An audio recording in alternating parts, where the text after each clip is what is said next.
Hi friends, welcome back to our channel Parnika 126 vlogs. అందరూ ఎలా ఉన్నారు? బాగున్నారా? మేమైతే బాగున్నాం. మీరు కూడా బాగుండాలని మనస్ఫూర్తిగా అయితే కోరుకుంటున్నాం. ఈరోజైతే నేను కొబ్బరి అన్నం అలాగే ఫ్రాన్స్ కర్రీ అయితే చేశాను ఫ్రెండ్స్. అదైతే నేను వీడియోలో చూపిస్తున్నాను. వీడియో అయితే చివరి వరకు స్కిప్ చేయకుండా చూడండి. వీడియో నచ్చితే వీడియోకి ఒక లైక్ అనేది ఇచ్చేయండి, ఓకేనా? ఇప్పుడైతే నేను కొబ్బరికాయ ఒకటి తీసుకున్నాను, చిన్న చిన్న ముక్కలుగా కట్ చేసి మిక్సీలో అయితే వేసుకున్నాను ఫ్రెండ్స్. ఎందుకంటే మనకు కొబ్బరి పాలు కావాలి కదా, అందుకని. ఇదిగోండి, ఇంకా మిక్సీ వేసుకున్న తర్వాత ఇదైతే వడగడుతూ ఉన్నాను. వీడియో మాత్రం చివరి వరకు చూడండి ఫ్రెండ్స్. వీడియో నచ్చితే వీడియోకి లైక్ ఇవ్వండి. ఇప్పుడైతే ఇలా వడగడుతూ ఉన్నాను కొబ్బరి పాలు కోసం. ఇలా మిక్సీలో 2 సార్లు అనేది ఆడుకుంటే పాలు అయితే ఎక్కువ వచ్చాయి. ఇదిగో ఇలా అయితే పిండుతూ ఉన్నాను, దిగట్లేదు అది, అందుకని పిండాను. ఇప్పుడైతే ఇన్ని కొబ్బరి పాలు అయితే వచ్చినాయి ఫ్రెండ్స్. అందులో ఇంకొక గ్లాస్ వాటర్ అయితే యాడ్ చేశాను నేను. ఇప్పుడైతే కొబ్బరి పాలు కోసం బిర్యానీ మసాలాలు ఏమీ లేదు, జస్ట్ తక్కువలో అలా స్పైసీ ఏమి లేకుండా చేశాను. మళ్ళీ బిర్యానీ అన్నీ వేస్తే అది బిర్యానీలో అయిపోతుంది కదా. ఇప్పుడైతే ఆనియన్స్, మిర్చి, జస్ట్ బిర్యానీ ఆకు వేసి అల్లం పేస్ట్ వేసి బాగా ఫ్రై చేస్తూ ఉన్నాను, 4 జీడిపప్పులు వేసి. ఇదిగోండి కొబ్బరి పాలు చూసారా?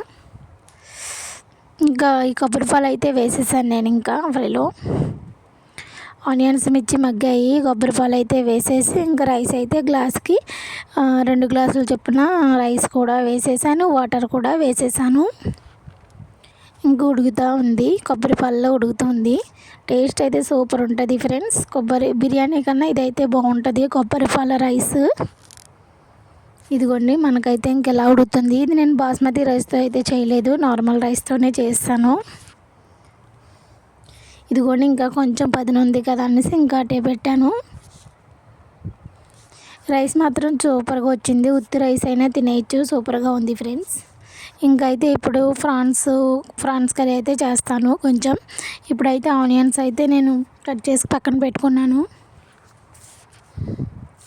ఇంకా నూనె వేసుకుని ఒక బౌల్ తీసుకుని నూనె వేసి ఆనియన్స్, మిర్చి బాగా మగ్గబెట్టేసి ఇప్పుడైతే ఫ్రాన్స్ కూడా వేస్తాను.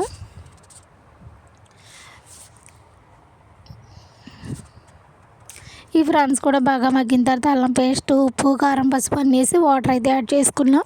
దించే ముందు అయితే కొంచెం గరం మసాలా వేసుకుంటే కర్రీ అయితే సూపర్గా ఉంటుంది. చాలా సింపుల్గా అయిపోయింది ఫ్రెండ్స్ ఫ్రాన్స్ కర్రీ. వీడియో అయితే చివరి వరకు చూసినందుకు చాలా థ్యాంక్ యూ ఫ్రెండ్స్. ఛానల్ని అయితే సబ్స్క్రైబ్ చేసుకోండి. ఇప్పుడైతే నేను వెరైటీ ఐస్ అయితే చూపిస్తున్నాను ఫ్రెండ్స్. ఐస్ అయితే నేను తీసుకున్నాను, చాలా వెరైటీగా ఉంది కలర్.